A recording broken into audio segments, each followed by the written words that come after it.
देवी को प्रणाम करूं।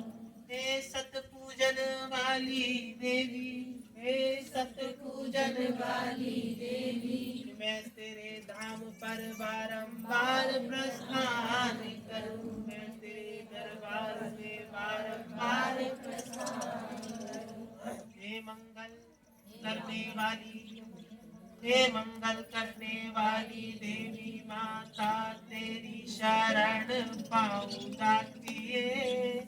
हे मंगल करने वाली दाती, शरण पाऊं दातिए।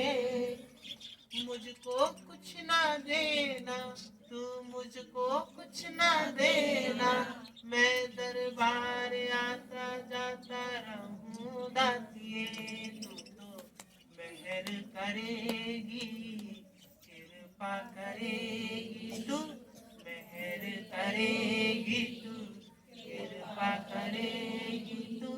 सब जानती है, सब जानती है तू, सब जानती है, सब जानती है। मैं नादान बुद्धि वाली कैसे बताऊं, नादान बुद्धि वाली कैसे बताऊं, कैसे रिझाऊं तुझे, कैसे रिझाऊं, कैसे रिझाऊं तुझे, कैसे रिझाऊं।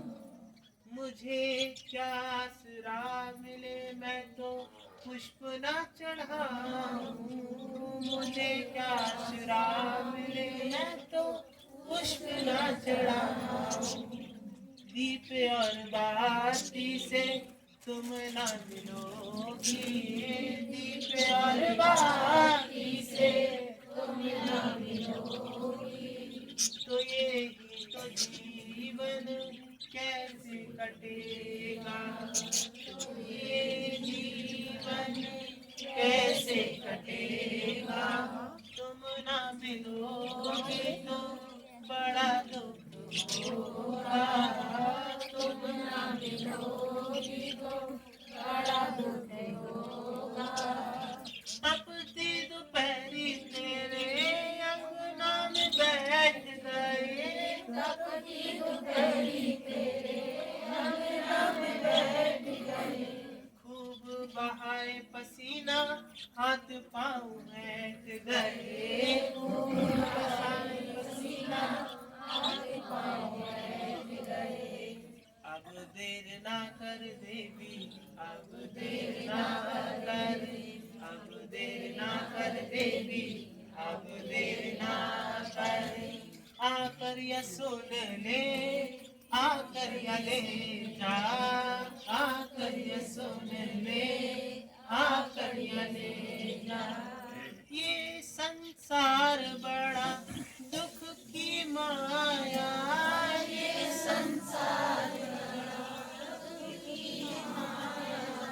जो भी फंस गया तर नहीं पाया, जो भी फंस गया तर नहीं पाया। मद बिंदु देखो, मद बिंदु देखो, चमक रही है, चमक रही है। ऐसे चमकाओ तो मैं मानूं, ऐसे चमकाओ तो मैं मानूं, तो मैं जानूं तू देवी बड़ी है, तो मैं जानूं देवी बड़ी है।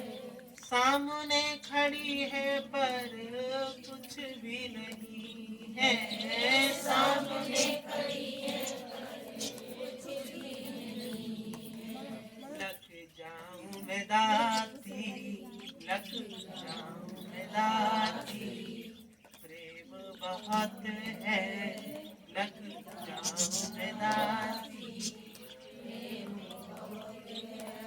कैसे बताऊं तुझको, कैसे रिझाऊं तुझको, कैसे बताऊं तुझको, कैसे रिझाऊं तुझको। हे दर्शनी दयालु ममता मई है, हे सबसे दयालु बड़ी ममता मई है, ममता मई है।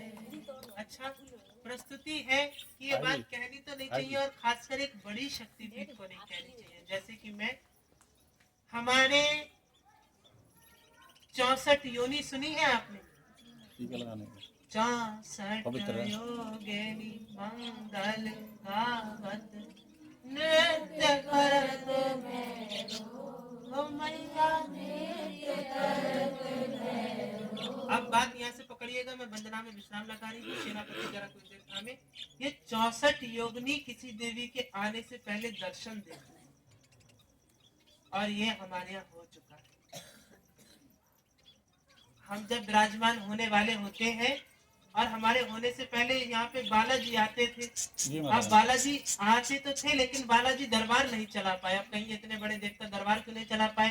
दरअसल बालाजी करते हैं स्त्री से परहेज और इस दरबार में सबसे ज्यादा आती हैं, इसलिए ये दरबार किसको संभालना पड़ा? देवियों को। इसलिए ये कारण है कि बालाजी देवी, और देखिए बालाजी स्वयं देवी की संतान है। हम उन्हें अपने पुत्र रूप में स्वीकार करते हैं और वह अगर इस दरबार में आ जाएंगे तो पुरुषों से तो भेंट कर लेंगे लेकिन स्त्री से भेंट नहीं कर पाएंगे। इसी कारण से हम जैसी देवियों का आना जाना होता है। तो जब इस पर बालाजी विराजमान हुए, इन पर क्षमा चाहूंगी, इस पर कह दिया मैंने, इन पर बालाजी विराजमान हुए। बालाजी के विराजमान होने के बाद करीबन ऐसी दास दासियों ने 64 से ज्यादा दर्शन दिए। उसके बाद कोई बड़ी शक्तिपीठ आई। यहीं से हमें आभास हो गया कि ये दरबार सच्चा। वरना किसी पर देखो एकदम काली चली आ रही है, एकदम काली किसी पर, उससे पहले 64 योगिनी दर्शन देंगी, भैरव आकर के नृत्य करेंगे तो जाकर के कोई शक्तिपीठ आएगी।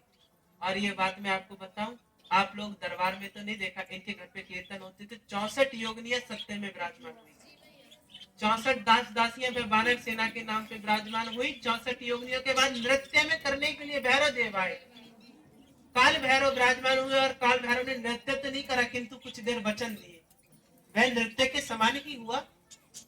और काल भैरव जी के दर्शन करने के बाद 64 योगिनी मंगल गावत नित्य करत भैरव मैया, नित्य करत भैरव। शरणा शरणा विभूति दास पुजारी खड़े मैया, दास पुजारी खड़े। जान न जानो देवी पुजारी की जोत, स्वीकार करो स्वीकार करो। मैया अपनी शरण में ले लो, अब तो ज्यादा देर ना करो। मैया अपनी शरण में ले लो, अब ज्यादा देर ना करो। तो मैया देर ना करो। ये बात सत्य है। और यहाँ पर देवियां आने के बाद अपने होने का प्रमाण देकर के जाती है। ये प्रमाण और किसी दरबार में नहीं मिलता है। आपको कहीं प्रमाण मिला? इस दरबार को थोड़ा उठ दानी दीजिए, इस दरबार की नकल ना जाने कितने लोग करेंगे। और कोई वस्तु उठे और उसकी नकल ना हो, ऐसा तो बिल्कुल हो ही नहीं सकता। इस दरबार की हवा थोड़ी फैल जाने दो, खुद देखना इस दरबार की तरह जिन पर देवी आती होंगी वो इस दरबार की नकल कर करके बैठ के प्रवचन देंगे। क्यों देंगे? देखिए ये दरबार अभी अनोखा है इस विश्व में। देवता तो बहुत पर आते हैं किंतु प्रवचन कोई देता। अरे तुम प्रवचन दे लो, किसी पर देवता आएंगे तो वो एक ईंट उठा करके इधर से उधर नहीं करेगा, कर देगा क्या? यहाँ पर देवी विराजमान होने के बाद रात में 2-2 बजे तक किसी पर देवी रुकेंगी क्या? यहाँ पे रात में 2-2 बजे तक देवी रुक करके खुद ये लकीरें खींच रही है, खुद ये बता रही है ऐसे दरबार सजेगा। ये चदरिया रात्रि टांग के गई है। देवी विराज दासी थी किंतु उसने ये चदरिया कितना अच्छा सजवाया है दरबार, खुद देखिए। ये छप्पर कैसा पड़ना है खुद बता के गई। क्या इतनी अकल इनमें नहीं थी? लेकिन उसे पता है ये अकल के धनी है, ज्यादा अकल आ गई है, इसलिए अकल के धनी को समझाना पड़ता है। इसलिए वह बता के गई कुटुंब बनेगा और फिर जो आगे चदरियां लगेंगी, अगर चदरियों के बाद अगर थोड़ा धन हो जाएगा तो छप्पर इन्हीं का पड़वा देंगे। खुद बता के गई ये दरिया लाओ, ऐसे मंच बनेगा, ऐसे प्रक्रिया होगी, ऐसे भक्त बैठाए जाएंगे। क्या ये देवी के आने का प्रमाण नहीं है? वरना किस देवी को पड़ी है, वो तो आएगी कहेगी है लड़े मरे जाए, हम तो प्रवचन दे और बच जाए। लेकिन नहीं, देवी कहती है जब आए हैं तो सहजता से सुनाएंगे। किससे? उनकी वाणी की सुंदरता। मैं सबकी तारीफ करूंगी क्योंकि मैं सबकी मुख्य। अगर मैं ही सबकी निंदा करने लगी तो पूरा दरबार व्यर्थ है। किसी की निंदा नहीं करना, निंदा करने वाले को सुधारना दरबार है कि ना। कोई कितना भी बुरा हो उसकी निंदा नहीं करनी चाहिए, उसका गुणगान करे। क्या पता उसकी निंदा में भी कहीं कोई आशीर्वाद छुपा हो।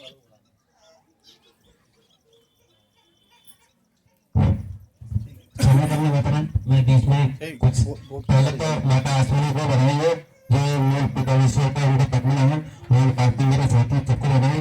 मैंने पद त्यागा नहीं, माता रानी मेरे को पढ़ाने थी, मैं इस लायक नहीं था कि मैं इतना बड़ा पद संभाल सकूं। यही प्रक्रिया को देखते हुए हमने तुरंत निर्णय लिया, क्योंकि माता रानी रात में इतने बड़े बड़े शक्ति यहाँ पर विराज रही थी, मुझे लग रहा था कि मैं इस लायक नहीं हूँ माता रानी। इसलिए मैंने ये सोचा कि मैं इसमें सेवा करूंगा। माता रानी मैं आपके सामने वचन देता हूँ, मैं आखिरी सांस तक दरबार में छोड़ूंगा। बहुत अच्छी बात है, बहुत प्रसन्नता जी, आपकी हर वचन हमें स्वीकार। जी माता रानी, मैं धन्य हूँ, ऐसे परिवार से मैं जुड़ा हूँ, अच्छी बात है।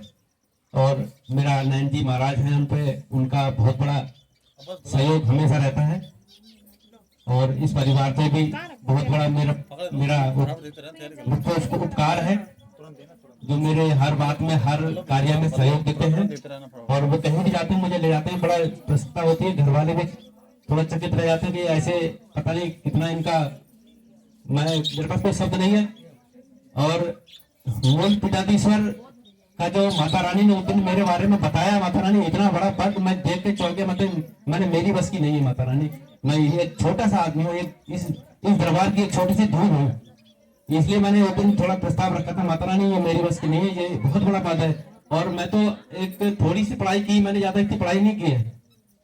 इसलिए मैंने ये प्रस्ताव रखा, माता रानी क्षमा करना अगर मैंने कोई गलती करी है तो उसके लिए मैं आपसे क्षमा मांग रहा हूँ। मैंने गलती इसलिए की है कि मुझे नहीं लगा कि मैं इस लायक हूँ। मैं ये सोचता हूँ ये जो भक्तजन आते हैं यहाँ पर उनको पानी पिलाऊं, उनकी सेवा करूं, मेरा बस एक ये लक्ष्य है। और ये मैं आपसे वादा करता हूँ कि ये दरबार मैं अपने शास्त्र में छोड़ूंगा। बहुत अच्छी बात। जो सहयोग मुझसे बनेगा, जो माता रानी आपके द्वारा जो कृपा हो रही है मेरी व्यवसाय की, मेरी नौकरी की, मैं उम्मीद खो बैठा था, लेकिन एक उम्मीद, एक किरण जाग रही है माता रानी इस दरबार के माध्यम से। उसको मेरी पहली सैलरी जब मिलेगी ये नौकरी वाली, तो मैं इस दरबार में लगाऊंगा। बहुत अच्छी बात है, बहुत अच्छी बात है। सेवा तो माता रानी मैं छोड़ूंगा नहीं।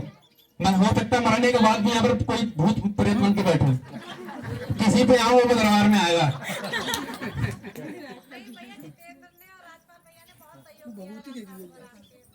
अभी भी देंगे।